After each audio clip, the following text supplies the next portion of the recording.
मंत्री जी,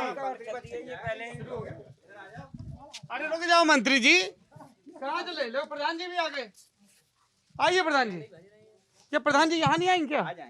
कुछ पार्टी बंदी का चक्कर है क्या? अच्छा यहाँ तक आ जाएंगे, चलो हम यहाँ आ जाते हैं। हाँ? प्रधान जी आप यहाँ नहीं आते हैं क्या? कुछ एंटी पार्टी था, कुछ ऐसा कुछ तो नहीं ना है? हाँ भी कर रहे हैं वो। क्या नाम है आपका? नमस्ते। जोगराज सिंह साक। हाँ, जोगराज सिंह साक। जोगराज सिंह शाक्य। अभी आप जीते, कितना मार्जिन रहा था प्रधान जी? मार्जिन लगभग 50% को मार्जिन रहा। 50% का? वोट में कितना? वोट पाई तो 50%। अरे गिनती में बता दो ना, तो परसेंट बता रहे हो। 593। आप 593 वोट आगे थे। बड़ी एक तरफा जीत हुई है। तो प्रधान जी से बात करेंगे, यहाँ पे बहुत सारे लोग हैं, इनसे बात करेंगे। थोड़ा हम समझना चाहते हैं कि भाजपा की यहाँ सांसद हैं संघमित्रा मौर्य, महान दल के केशव मौर्य हैं, संघमित्रा भाजपा में हैं, केशव मौर्य सपा के साथ हैं महान दल के। तो हम ये समझना चाह रहे हैं कि ये जो सामाजिक वर्ग है ये किस करवट बैठेगा या इसमें भी अलग अलग है। तो प्रधान जी से और लोगों से बात करेंगे।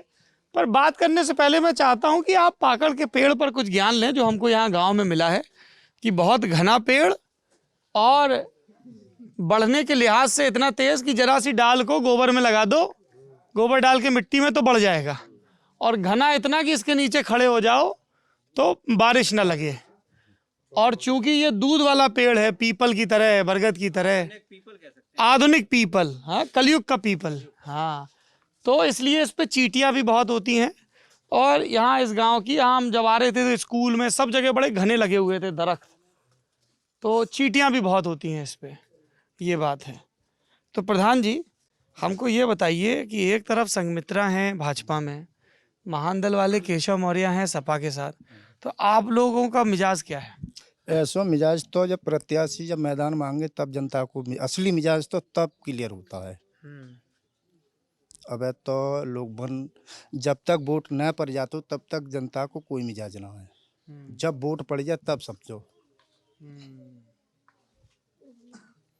जैसे हमारे को उत्तर प्रदेश में जात बिरादरी यहाँ भी है, ये तो हर आदमी जानते है। उसके बाद में अब जैसे यहाँ पर मान लो समाजवादी से कोई मौर्य आएगा वो, तो मौर्य लगभग 90% शाक बिरादरी को वोट समाजवादी को चला जाएगा। सिद्ध करो बीजेपी से कोई शाक बिरादरी को आएगा तो 90% वोट बीजेपी को चला जाएगा। और दोनों से नहीं आया तो? दोनों से नहीं आया तो लगभग जो जिसकी जहाँ मर्जी है तो हम वोट डाल देंगे। फिर अपनी पैट रही भाई, कोई आदमी बीजेपी को तो बीजेपी पक्ष में चला जाएगा, महानदल को महानदल के पक्ष में चला जाएगा, समाजवादी और महानदल को तो खैर गावे गठबंधन चल रहा हुआ है। इस बात का कितना फर्क पड़ता है कि जैसे मान लीजिए एक स्थिति ये है, अगर हम 2017 की बात करें तो 2017 में 2017 हर चुनाव आता है तो अलग रूपरेखा हो जाती है। 2017 की तो पुनरावृत्ति को कोई मतलब ही ना है। हमेशा हर चुनाव नव होता है, नया। नहीं, मेरा सवाल मैं अपना पूछ लूँ फिर आप अपनी बात कहें। मेरा सवाल ये था कि जैसे आपने कहा ना कैंडिडेट, जैसे मान लीजिए 2017 में हम देख रहे थे, वो कौन है पूर्व विधायक? मसरते आलम ना हाजी बिट्टन, वो 12 के हैं, वही 17 में हारे थे। हाजी मुसर्रत अली, एक सेकंड, नाम क्या है उनका? मुसर्रत अली बिट्टन। हाँ, तो मुसर्रत अली बिट्टन सपा से थे ना, बसपा से 12 में जीते और 17 में हार गए, और शर्मा जी जीते भाजपा से 17 में। तो मान लीजिए अब जैसे इस कंडीशन में दोनों ही शाह की बिरादरी से नहीं है ना, जो मेन फाइट में है। केशव देव मौर्य भी आते हैं मान लीजिए यहाँ पे वोट मांगने, संघमित्रा या उनके पिता स्वामी प्रसाद मौर्य भी आते हैं, तब फिर कैसे तय होगा? तो इसमें मेरे हिसाब से तो 50-50% चला जाएगा शाक बिरादरी, 50 बीजेपी को, 50 समाजवादी को। और वो डिप्टी सीएम केशव मौर्य आ गए वोट मांगने तो लगभग 50 में है, बताए तो हमने 50% उसको। उनके आने से कोई फर्क नहीं पड़ेगा? 2-4% ऐसा है जो लोग हम जैसे मान लो उसके आने से, जैसे हमें बीजेपी को वोट नहीं देना है तो उनकी बात ही आदमी सुनन नहीं जाएगा, बाकी असर का पड़ेगा। सुनन तो बे आदमी जाएंगे जो बीजेपी में कंटिन्यूस वोट देना चाह रहे हैं या सुनन चाह रहे हैं। हमेशा जब कोई बड़ो नेता आते हुए तब वो उसकी विचारधारा से जो आदमी जुड़ो होते हुए केवल बे लोग तो पहुँचते, बाकी आम जनता कहाँ जाती है। और एक जैसे हम लोग जब ऐसे वोटरों से बात करने जाते हैं तो कुछ हमें पहले से पता हो जाता है कि मान लीजिए फलाने भाजपा के हैं, ये सपा के, ये बसपा कांग्रेस के, पहले से ही तय होता है। कुछ वोट होते हैं जिनका तय नहीं होता है। कई लोग हमको मिलते हैं बात करने में, क्या देखेंगे 20% वोट होता है वो तय वही केवल सरकार को फैसला वो ही वोट करता है, हाँ, और वो तय नहीं होता है। वो तय नहीं होता है। वो जिधर भी झुकाव लेगा वही करनी। जैसे प्रधानी में आपकी तरफ झुकाव ले गया। हाँ? खैर अब की हमारे यहाँ तो माहौल ऐसो जनता को इतनी बड़ी बात है तो हर वर्ग हर समाज पूरे 7 गांव हमारे यहाँ लगता है। 7 गांव में हर बिरादरी हर समाज 50% से ऊपर ही वोट मिलो। कहूँ 55%, कहूँ 60%, कहूँ 50, कहूँ 53, 54 रेसू वोट को जो निकल का हो।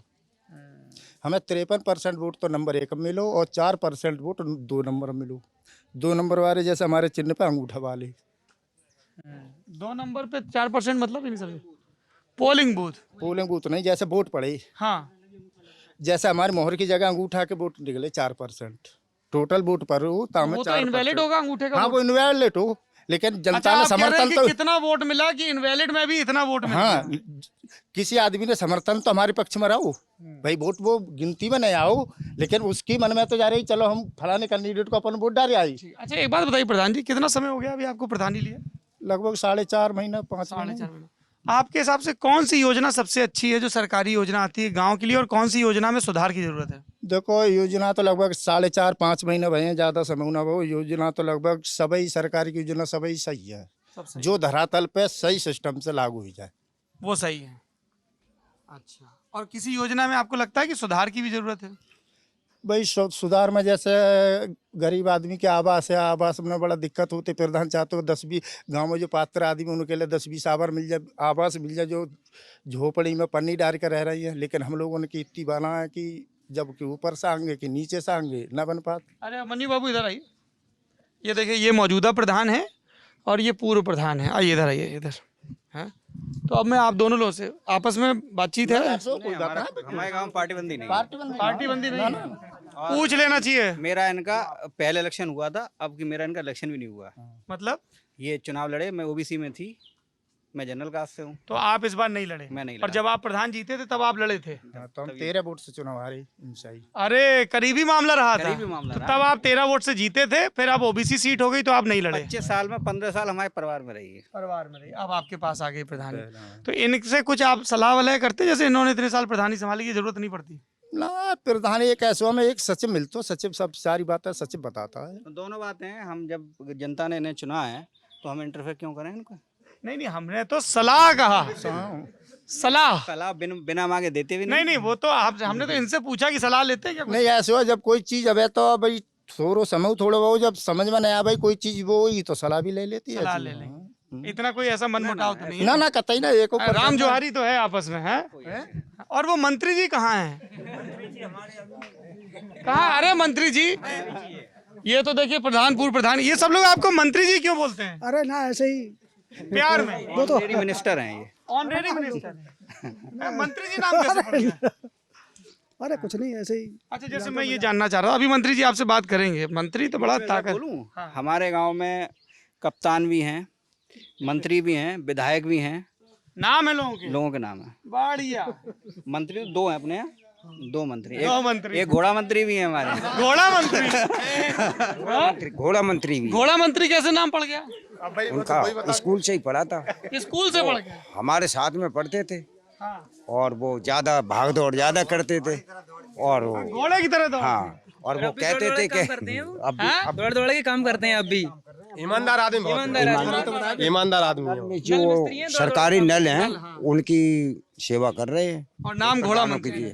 नाम घोड़ा मंत्री से भी प्रसिद्ध है वो, और नल मिस्त्री से भी प्रसिद्ध है। जैसे इन्होंने बताया प्रधान जी ने कि आवास, तो क्या है आवास का लेके वहाँ पे बात हुई थी पहले? हाँ, तो वो उसमें साहब ये प्रधान तो केवल प्रपोज कर सकता है, और अपने कैश उनके अगर चाहे तो अपात्र को 1 को दिलवा देगा, 2 को दिलवा देगा, अपात्र को मिलना नामुमकिन है अब। अच्छा, कई जगह ये शिकायत मिलती है कि प्रधान लोग जो पात्र हैं ना, उनसे पैसे भी ले लेते हैं कि किसी का नाम डालने की। मैंने लिए भी होंगे तो मैं तो कहूँगा नहीं कि मैंने लिए हैं, ये तो जनता ही बताएगी।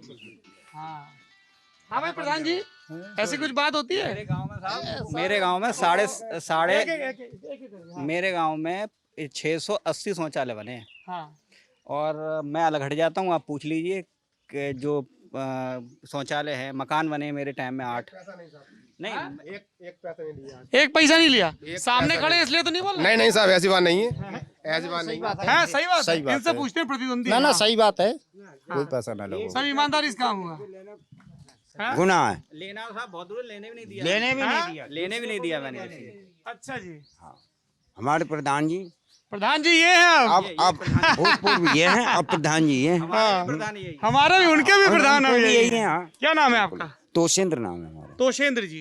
तो ये जो हम इनसे प्रधान जी से गुत्थी समझ रहे थे कि मौर्य शाह के वोट कहाँ जाएगा, महान दल की भी दावेदारी, इसकी भी दावेदारी, क्या जात बिरादरी देख के ही होता है या अलग अलग पार्टियों के काम देख के भी होता है, कैसे होता अगर नीचे की सोच होगी है? हाँ तो जहाँ मर्जी वोट दो। अगर देश के बारे में और बा को सोचना है तो योगी जी से बढ़िया कोई नहीं है इस टाइम। अच्छा जी, हाँ। ऐसा क्यों लगता है आपको? हमारे को लग रहा है जी, नहीं वजह बता दीजिए। वजह तो बहुत कुछ है। अब लला, देखो 20% शांत हो जाओ बिल्कुल। कहाँ हमारे बंटवारा हुआ था तो हमारे बेटा शांत हो जाओ, डांट पड़ जाएगी बड़े बुजुर्गों से। 12% थे। हैं, अब कौन हम है? पाकिस्तान में हिंदुओं, जब हमारा पाकिस्तान से बंटवारा हुआ तो मात्र 12% थे ना हिंदू। वह आज के वहाँ कितनी जनसंख्या है? 1% भी नहीं है। और यहाँ देखो 40% जा रहे हैं, कहीं कहीं तो आधे आधे हो रहे हैं। क्या कौन 40% जा रहा है? मोमडन मोहम्मदन 40% हो गए। हाँ, एक सेकंड, कहाँ देश में कि विधानसभा? विधानसभा में हमारे यहाँ भी काफी है, कहीं कहीं है अच्छा जी, उनका वोट। नहीं नहीं उनकी बात सबको अपनी कह दी। अच्छा। उस लिहाज से हमारे लिए बहुत सही है। तो वो एक मुद्दा है आपके लिए। हाँ, योगी जी, योगी जी। हाँ क्या कह रहे हैं प्रधान जी? मैं ये कह रहा हूँ जो जैसे एक हिंदू एक चुनाव होता तो हिंदू मुसलमान वो कितने जा रहे हैं कितने ना। पहली बात तो घर के हिंदुस्तान में हमारे उत्तर प्रदेश में केवल 18-19% है, सही बात तो ये है। लेकिन जब कोई बात इलेक्शन की आती तो वहाँ में हिंदू और मुसलमान से खसो ना, विकास के मुद्दे पे, एक सुशासन के मुद्दे पे वोट देना चाहिए। एक सुशासन के मुद्दे पे, विकास के मुद्दे पे, एक अपने राजा को एक फर्ज होता है जनता की सबसे पहले हिफाजत करना, और चीज़ तो बाद की बात है। हिफाजत ठीक से कौन कर रहा है? अब वर्तमान सरकार है, हिफाजत जनता की ठीक ठाक चल रही है, हर आदमी की सुनी जा रही है, चाहे गरीब है चाहे अमीर है, कोई जात बिरादरी किसी भी प्रकार का सही। हाँ जी, हाँ, इनकी बात से हम समर्थन में। लेकिन जैसे अभी यहाँ महान दल वाले रैली करने आए थे, उसका कुछ असर होगा? उसका असर जनता पे, जो अनपढ़ जनता है उसके पे पड़ेगा। पड़ेगा। अरे बे बड़े तुम्हें ले गए पकड़ के कि वहाँ वोट दे दो तो वहाँ दोगे तुम। एक सेकंड, क्या नाम है चाचा आपका? क्या नाम है? प्रताप प्रताप। हाँ क्या कह रहे थे आप? जगह जगह के जबरदस्ती दिलवाएंगे, कैसे दिलवा देंगे? अरे अरे बात तो सुन लो भैया, बड़ी आफत है। हाँ प्रताप जी क्या कहना चाह रहे हैं आप? क्या कह हम तो ये कह रहे हैं बढ़िया काम हो रहा है सरकार में, उसी को वोट देंगे। ये तो मजदूरी तो टाइप पे भाग रहे हैं जनता को भड़काने को, और क्या दिखाई दे रहा है? ये दिखाई दे रहा है अनपढ़ को तो। कोई लूट खसूट ना, कोई गुंडागिरी ना, बढ़िया शासन, हाँ बहुत बढ़िया सरकार बीजेपी। अच्छा, क्या नाम है आपका? Chop Singh chop Singh. साक के। नहीं हम बिरादरी के हैं, हम नहीं पूछते हैं भाई बिरादरी, है ना? अच्छा, तो हम थोड़ा सा ये समझना चाह रहे थे कि महान दल का कुछ असर होगा क्या? महान दल क्या कुछ असर नहीं होगा। अरे असर तो असर है, मानदल को असर क्यों ना होगा जब कोई मालूम असर है। खैर असर तो है, कितना? कम से कम 20% साक यार बराबरी पे। तुम एक बात बताओ, अभी तुम तो एक सेकंड, तुम अभी 2-4% कह रहे, तुम्हारे प्रधान जी ने कह दिया तो तुमने तुरंत 16%। ना ना ऐसा है ना, हमारा अंडूनगर मौर्य है, आधे आधे जाएंगे मानदल में, और उसमें आधे इधर आधे। आधे मानदल में आधे से ज्यादा 60%। बात भाई कहीं जाए आधे 40%। अभी तो तुम योगी जी की तारीफ कर रहे थे। हम तारीफ कर रहे हैं ना, अभी थोड़ी कर रहे हैं। अच्छा हम अपनी गारंटी ले रहे हैं, हम इनकी थोड़ी कह सकते कहाँ देंगे। हैं? अच्छा जी एक सेकंड, मैं आपके पास आ रहा हूँ, आप माइक पे बोलिएगा। क्या नाम है चाचा आपका? मेरा नाम इंद्रपाल सिंह मौर्य। जी बताइए, क्या काम मतलब करते हैं मैं अपने बारे में कुछ कह सकता हूँ, हाँ। लेकिन मेरी सोच या कहना दूसरे के पक्ष में आप? बताइए आपका क्या मानना है अपने बारे ना, में? मैं तो गवर्नमेंट सर्वेंट हूँ। अच्छा, जो सरकार अध्यापक हैं आती है वो हमें अध्यापक देती है हैं पेंशन। हाँ, हम उसी के पक्ष में जाते हैं। अच्छा जी, तो आप तो फिर सरकारी कर्मचारी होने के नाते कोई टिप्पणी भी नहीं कर सकते। ना ना, रिटायर हो गए फिर रिटायर तो हो गए कर तो सकते क्या हैं। पेंशन तो मिलती है। तो आपको लगता है अरे कि- मैं कहूँ कि गांव में ये हो रहा है कि दूसरे गांव के बारे में मुझे क्या मालूम, उनके हृदय के दिल के बारे में, उनकी सोच के बारे में क्या मुझे पता है। अच्छा एक चीज बताइए, आप सब लोग इतने लोग खड़े हैं, जो पीछे नौजवान खड़े हैं गुटखा चबाते हुए, वो भी बताएं। अरे हम आपके लिए कह ही नहीं रहते, आपने क्यों सफाई दी है? हमने जिनके लिए कहा वो कुछ बोले नहीं, आपने सफाई दे दी। अच्छा, मैं ये जानना चाह रहा हूँ कि जैसे अभी विधानसभा के चुनाव हैं, ठीक है, आप इधर बताओ। चाचा क्या नाम है आपका? भगवान दास टेलर बुटरा दौलत। भगवान दास टेलर बुटरा दौलत। क्या? भगवान दास टेलर, बढ़िया। तो ये अभी जैसे विधायकी के चुनाव आएंगे, सब अलग अलग पार्टियों के नेता आएंगे वोट मांगने, तो भगवान दास जी आपका मुद्दा क्या, आपकी मांग क्या है? सरकार जिसकी बने आगे उससे क्या करना चाहिए? अगर संघ मित्र अगर हमारे साथ अगर जिसके साथ अगर करती हैं या खड़ी होती हैं तो हम तो वोट खड़े होने के सब पक्ष में हैं, जैसे वो करेंगे वैसे। पर संघ मित्रा तो सांसद हैं। हाँ, तो बाकी बात अब बस मान लो वो खड़ती हैं ज़्यादा कहती हैं तो देखेंगे उनके साथ में। अच्छा, हाँ, साथ वैसे उनका ही देंगे संघ मित्रा का, क्योंकि उन्होंने हमारे लिए रोड की ये सुविधा बहुत अच्छी की है। ये प्रधानमंत्री ग्राम सड़क योजना के तहत सड़क बन रही है, ये वजह है। मुझे बहुत दिनों बाद एक रिस्पोंडेंट मिला है, वोटर मिला है, जो सीधे सीधे एक विकास योजना से अपनी वोटिंग प्रेफरेंस को जोड़ रहा है ना? ठीक है, तो ये तो आपकी बात हो गई। इधर और क्या मुद्दे रहेंगे आप बताओ यार गुरु, आप बड़ा दाएं बाएं हो रहे हैं। मंत्री जी कहाँ गए? मंत्री जी चले गए। क्या मुद्दा रहेगा आपके गांव में विधायकी के चुनाव में? हमारे गांव क्या में नाम है आपका? राजेंद्र सिंह साग मुरावन नंगला। अच्छा जी, क्या काम करते हैं? खेती करते हैं। खेती करते हैं। क्या मुद्दा रहेगा आपके यहाँ? हमारे यहाँ तो सब महानदल का मुद्दा रहेगा। महानदल का क्या वजह है इसकी? अब क्या वजह का है, हमारा मुखिया ही नहीं है, सबके मुखिया है, हर पार्टी का, हर बिरादरी का।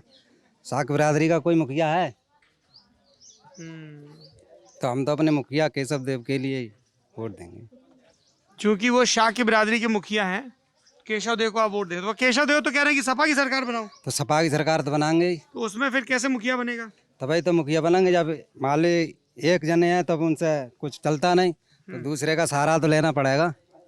और जैसे भाजपा वाले कहेंगे कि केशव मौर्य को हमने डिप्टी सीएम बनाया, तो डिप्टी सीएम बनाए, वो कुछ भी बनाए, वो नहीं है आपके नेता? नहीं, केशव देव क्यों नहीं है? केशव देव हैं, केशव मौर्य बीजेपी वाले नहीं है। नहीं। आप गए थे अभी रैली में जो महानदल की हुई थी? हाँ, क्या बातें हुई थी वहाँ रैली में? हाँ, यही बात है भाई। केशव देव ने यही कहा क्या? कि आपके लिए भड़काने के लिए हर पार्टी आएगी, हाँ। मगर किसी भड़कावे में मत आना। हम जो आदमी पार्टी से खड़ा हो उसी को वोट डालना, जो अपने समाज की पार्टी से खड़ा है। तो आपको सबसे पहले कैसे पता चला महानदल के बारे में? महानदल के बारे में कैसे पता चला? सन कुछ गांव में सभा हुई, किसी ने आके बताया, कुछ देखा? सभी भाई गांव में ही आए, गांव में आए। महानदल के कार्यकर्ता। ये आप में से कई लोगों को लग रहा होगा कि ये किस तरह की कवायद है, क्या एक्सट्रैक्ट करने की कोशिश कर रहे हैं। जब भी आप उत्तर प्रदेश के चुनाव में या किसी भी प्रदेश के चुनाव की परिचर्चा सुनेंगे तो एक बहुत अहम चीज़ आती है कि जो छोटे छोटे दल हैं जिनका अलग अलग पॉकेट्स में या अलग अलग कास्ट ग्रुप में असर है, उनके मोबिलाइजेशन से कितना फ़र्क पड़ता है करीबी मुकाबलों के चुनाव में, और उसके हिसाब से कैसे पॉलिटिकल रीअलाइनमेंट होता है। और उसी को समझने के क्रम में जैसे हम जब फिरोज़ाबाद में थे तो वहाँ पता चला कि बघेल धनगर सर्टिफिकेट ये एक मुद्दा था। जब हम मैनपुरी, एटा और इधर की बेल्ट में आए तो यहाँ पे मौर्य और शाह के वोट ठीक ठाक है ओबीसी में। तो लोध राजपूत या यादव, ये जो पेजेंट कास्ट हैं, उनका तो असर साफ दिखता है पॉलिटिक्स पर। ये एक नया कास्ट ग्रुप है जो अपने आप को असर्ट कर रहा है, तो उसी को जानने की कवायद में ये हम लोग कर रहे हैं। तो गांव में आपके कुछ काम हुआ है कि नहीं? विकास कार्य कुछ हुआ है? नहीं, अभी कुछ ना, स्कूलों में काम करवाओ प्रधान जी ने। प्रधान जी ने स्कूलों में काम करवाया, और विधायक जी ने कुछ काम? विधायक जी का कोई काम नहीं है गाँव में। नहीं है। तो कैसे नेता हैं योगी आदित्यनाथ? अब नेता बढ़िया है आदित्यनाथ जी। अब परेशानी तो काश्तकार को है, क्योंकि गाय कच थोड़ी है हारन में, रखवारी कच कम है। अच्छा, और अखिलेश यादव कैसे नेता है? अब अखिलेश यादव भी बढ़िया नेता हैं, सब बढ़िया हैं। सब बढ़िया हैं। हाँ। तो जैसे केशव मौर्य पहले तो किसी केशव देव मौर्य पहले दूसरी पार्टी के साथ जुड़े थे, पहले जैसे डीपी यादव की पार्टी के साथ जुड़े थे। डीपी पार्टी से जुड़े, मायावती की पार्टी से जुड़े। तो वो अलग अलग पार्टी से जुड़ते हैं, इससे आप लोगों को फर्क नहीं पड़ता? नहीं, कुछ नहीं फर्क है, आपको उनके साथ रहना है बस। आपका क्या नाम है? पहलवान आगे आओ। आप आज हाँ, किसानों की समस्या बहुत है। क्या समस्या है किसानों की? किसानों का मैं आपको बताऊंगा कि यहाँ 2016 में सबसे पहले उड़द घोटाला हुआ यहाँ पे। उड़द घोटाला? हाँ। कहाँ, बदायूं में? बदायूं में। क्या है ये घोटाला? इसमें किसानों का तो सस्ते दाम पे उन्होंने उड़द खरीदा और फर्जी किसानों के नाम पर व्यापारियों ने या दलालों ने बेच दिया। उसकी जांच हुई, उसमें लोगों मतलब घोटाला पकड़ा गया, आज तक कोई कार्रवाई नहीं हुई। फिर 2017 में यहाँ पर एक घोटाला हुआ गेहूं का, जब योगी आदित्यनाथ जी की सरकार आ गई, उसमें भी सारे वही दलाल, पार्टी बदल ली बस उन्होंने, सपा से भाजपा में आ गए। सपा से भाजपा में आ गए, और उन्होंने जो है उन पे भी कार्रवाई नहीं हुई। आज तक नहीं मालूम घोटाला करा किसने। घोटाला है, हुआ है। उसके बाद हुआ 2000 उसमें हुआ फिर खाद का घोटाला। हाँ, दादागंज क्षेत्र का सबसे ज़्यादा हुआ। इधर आके बोलिए, क्या नाम है आपका? महेंद्र सिंह साकी। जी, क्या करते हैं महेंद्र जी आप? हम खेती बाड़ी करते हैं। हाँ बताइए, आपको जोड़ रहे थे इनकी बात में? हाँ, जोड़ रहे थे। दादागंज में घोटाला हुआ था किस चीज़ का? गेहूं का। थोड़ा बताइए उस घोटाले के बारे में। घोटाले के बारे में क्या बताएं? जो लोग हैं पार्टी में, पहले सपा में थे, कभी बसपा में, बीजेपी में, वही घोटाला करते हैं। किस तरह के, मतलब कम रेट पे खरीद के? घोटाला वो तो उन्होंने जो गरीबों का गेहूं था वो भी तुलवाया, पकड़ा गया था, बाकायदा मौके पे पकड़ा गया था। दूसरा ये करते हैं कि आपका कम दाम में, जो हमारी एमएसपी है उससे कम दाम में मंडी में गेहूं खरीदा जाता है यहाँ पे, और फर्जी किसानों के नाम पे वो डलवा देते हैं, अपने खातों में पैसे आ जाते हैं। जो गवर्नमेंट तो पैसा भेज रही है किसान के लिए, यहाँ इतने लोग बैठे हैं, कोई बता दे कि गेहूं में पिछली बार जो गेहूं आपका तुला था, किस बार तुला? किसी ने बेचा गेहूं? क्या कह रहे हैं? यहाँ तो कांटा ही नहीं लगा बटला पे। गेहूं का जो होता है खरीद केंद्र, यहाँ पर लगा ही नहीं था, और सब मंडियों में गया। जो कार्रवाई नहीं होने की वजह से उनको बल मिलता है। खाद का घोटाला यहाँ हुआ, उड़द का घोटाला यहाँ हुआ। गन्ने के जो दलाल थे, जो गन्ना 100-100, 150-150 रुपये कुंटल खरीद लेते हैं फैक्ट्री के बाहर, फैक्ट्री के जो प्रबंधक होते हैं वो उन दलालों से मिले हुए होते हैं। यहाँ पकड़ा, प्रशांत कुमार डीएम साहब थे, उन्होंने पकड़ा, कार्रवाई किसी पे नहीं हुई। और कार्रवाई हुई तो ऐसी खाना पूर्ति हुई, अखबार में कोई नाम नहीं लिखा गया कि भाई इन्होंने ये घोटाला करा था, इसलिए ये इसमें ये गिरफ्तार किए गए हैं या बंद किए गए हैं या जुर्माना करा गया। ऐसा यहाँ कुछ नहीं हुआ। सरकार की जो योजना आ रही हैं वो इन बीच वालों के बीच की वजह से नीचे जमीन तक नहीं पहुंच पाती। ये शाह साहब कैसे रुकेगा ये भ्रष्टाचार? क्या तरीका हो सकता है? कुछ सुझाव है आपके पास? भ्रष्टाचार रोकने का कोई तरीका नहीं है, क्योंकि ऊपर से लेकर नीचे तक, चाहे वो कर्मचारी हो, अधिकारी हो या नेता हो, सबके सब लिप्त हैं, कोई किसी की सुनता नहीं है। तो फिर कैसे ठीक कैसे होगा? अब ठीक करने का क्या तरीका है? पब्लिक क्या करे? गवर्नमेंट बनाती है रुक जाए, होलसेल सरकार देती है। मायावती के लिए होलसेल सरकार दी, अखिलेश जी के लिए होलसेल सरकार दी, बीजेपी के लिए होलसेल सरकार दी। अब बताओ किस पे भरोसा किया जाए? घोटाला बंद हो या ये भ्रष्टाचार बंद हो? किसी सरकार में नहीं रुका। जब होलसेल क्या नाम है आपका? मेरा नाम भोजा सिंह। हाँ, क्या कह रहे हैं? मैं घोटाला किसी सरकार में नहीं रुका, चाहे बीजेपी की सही, चाहे बीएसपी की सही, चाहे सपा सही। मरा तो किसान ही है चारों तरफ से। क्या कह रहे हैं गुरुजी? मैं ये कह रहा हूँ, एक ही इसका एक विकल्प है, वो है प्रकृति के हाथ में, ये भ्रष्टाचार रोकने का। कैसे? ऐसे कि ये सब नहरें और दूसरी सृष्टि रची जाए। दूसरी सृष्टि रची जाए? हाँ, ना बाकी हम बसपा के हैं, कल सपा के हैं, परसों बीजेपी के, कांग्रेस के हैं, तो मनुष्य तो वही है। नेता तो पार्टी बदल देते हैं, लेकिन मानसिकता तो उनकी वही है। हाँ जी। मैं इसमें एक चीज़ जोड़ना चाहूँगा साहब, कि अभी धान केंद्र खुलने वाले हैं, यहाँ पे धान खरीद होने वाली है, सरकारी धान क्रय केंद्र खुलने वाले हैं, जिसमें किसी ठेकेदारों को ठेके दिए जाएंगे कि कुंटल के हिसाब से उनको पेमेंट किया जाता है। तो जितने भी हमारे जनप्रतिनिधि हैं, पिछले 5 साल के, पिछले 10 साल के उठा के देख लो, किसी धान क्रय केंद्र पे, किसी गेहूं क्रय केंद्र पे, किसी गन्ना क्रय केंद्र पे हमारे जनप्रतिनिधि नहीं जाते हैं। वो कहाँ जाते हैं कि अपने एसडीएम के, डीएम के पास अपने अपने चमचों को ठेका दिलवाने में उनका जोर रहता है, ना कि किसान का गेहूं तुलवाने में। विधायक जाके वहीं बैठ जाए 4 दिन, सब ठीक हो जाएगा सिस्टम। किसान अधिकारी भेजा जाएगा, जब शिकायत होगी आप पहुंच जाओगे, कोई अखबार वाला पहुंच जाएगा, तो अगले दिन एक खाना पूर्ति करने के लिए डीएम ने फोटो खिंचवा लिया कि एसडीएम ने फोटो खिंचवा लिया। वही रहते ढाक के 3 पात हैं। हम 5 साल से हम लल्लन टॉप भी देख रहे हैं, यूट्यूब भी देख रहे हैं, ट्विटर पे भी हैं, अखबार भी पढ़ते हैं। हमने तो अपने पूरे ज़िले में किसी नेता को, किसी जनप्रतिनिधि को, किसी भी क्रय केंद्र पे जाकर नहीं देखा कि तुलाई सही हो रही है कि नहीं हो रही है, किसान परेशान है कि सही है कि क्या है, उन्होंने आज तक देख के नहीं देखा। अपने क्षेत्र में तो आते नहीं, वहाँ क्या जाएंगे वो? हाँ, अपने क्षेत्र में नहीं जाते वो। हमारे विधायक अपने क्षेत्र में नहीं गए हैं, तो अब वो वहाँ कहाँ जाएंगे? किसी भी यहाँ पर आप पूछना जितने भी काश्तकार हैं, किसी का क्रय केंद्र पड़ा हो 1925 के रेट में, सब ने 1600 1700 गेहूं? 1700 बेचा है। मैंने 1550 बेचा है। और एमएसपी है 1925। हाँ हाँ 1925 है। खरीद भी हो रही है, खरीद भी हो रही है, लेकिन हमारा नहीं बिका। आपकी जब खसरा खतौनी है तो आपका क्यों नहीं लिया? लेते ही नहीं है। अब हम ही में से जब कुछ आप जैसे लेके जाओगे तो क्या बोलेंगे? हमारे खेतों 150 रुपया हैं? 200 रुपए कुंटल कहाँ से देंगे? कमीशन मांगते हैं? और क्या, कौन मांगता खुले है? में मांगते हैं। जो सेंटर इंचार्ज होता है वहाँ पर, वो कहता है 200 रुपए कुंटल देंगे तो आपका गेहूं तुलेगा, नहीं तो खड़े रहो लाइन में। और व्यापारियों का, एसडीएम से तहसीलदार अरे से कोई एसडीएम नहीं सर, ये भ्रष्ट है सब कुछ। आप चैनल कब के से चल रहा है? कितने साल एक से चल सेकंड रहा है? में बताऊंगा, कोई फांसी नहीं है, मरने से आगे अरे कुछ नहीं बोलिए, होता। खुल के बोलिए। चैनल पे आप एक बार दिखाएंगे, 2 बार दिखाएंगे, कल के लिए ऐसा होता है। आप भले ही निस्वार्थ हो, कुछ चैनल वाले ऐसे हैं ना, गड्डी पहुंच जाती है और आराम से बनने की, तो आप पर्दे के पीछे और हम पर्दे के आगे, ये होता मतलब है। ऐसे लोगों से शिकायत ले ली कैमरे पे, फिर अधिकारी को दबाव डाला कि देखो तुम्हारे खिलाफ शिकायत है, तो उनसे पैसे ले लिए पत्रकारों ने।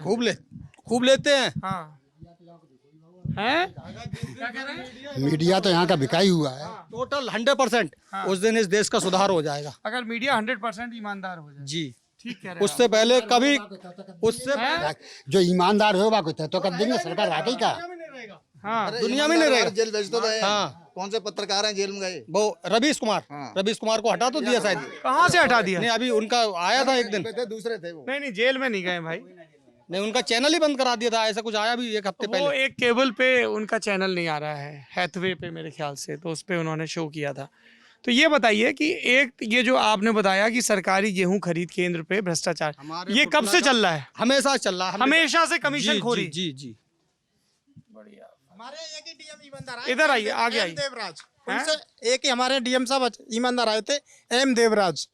टोटल उनने 2 4 10 5 लोगों उनने एफआईआर दर्ज कराई, किसी डीएम ना कराई। जो ये कमीशन खोरी कर रहे थे क्रय केंद्र। हाँ हाँ बिल्कुल, सब टोटल विभागों में 6 महीना मुश्किल से रुके होंगे। उनका कितने दिन रुके? 15 दिन रुके? करीब 4-5 महीने रहे। मायावती सरकार में आए थे। किसी भी सरकार में हो तो अच्छे आदमी को, अधिकारी को। मध्यांचल में शायद एमडी है, कोई रुकने ही नहीं देता है। अब आप इसको अगर बार बार रिपीट करेंगे तो शायद आने वाले समय में इसका सुधार हो जाए। हाँ, या हमको ही बदल दें कहो। बदल दिया जाएगा सर, बदल दिया जाएगा।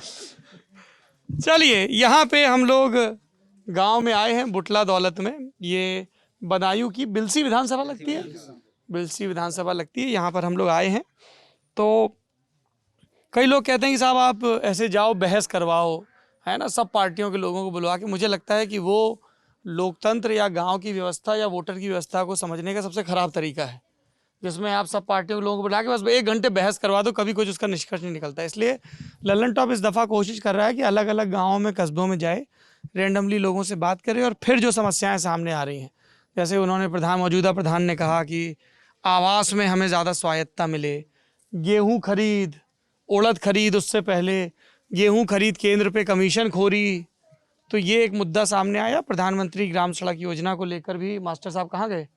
टेलर जी थे जो, हाँ इधर खड़े हैं, भगवान दास जी। हाँ, तो इन्होंने एक बात कही, तो कई बातें आपके सामने आई हैं। पहले इतने पानी में रहते थे, इतने पानी में निकल गए, कमर करें घुटू तो वो परेशानी उठाई है, इसलिए हमें उसको वो इसलिए आपको सड़क का बिल्कुल। हाँ, अगर वो नहीं है यहाँ पे आने आती है देखने के लिए, तो ये हो सकता है ये रोड अब भी सही नहीं हो पाता सही। भगवान दास जी यहाँ की सांसद जो हैं, बीजेपी की नेता डॉक्टर संघमित्रा मौर्य, उनका जिक्र कर रहे हैं।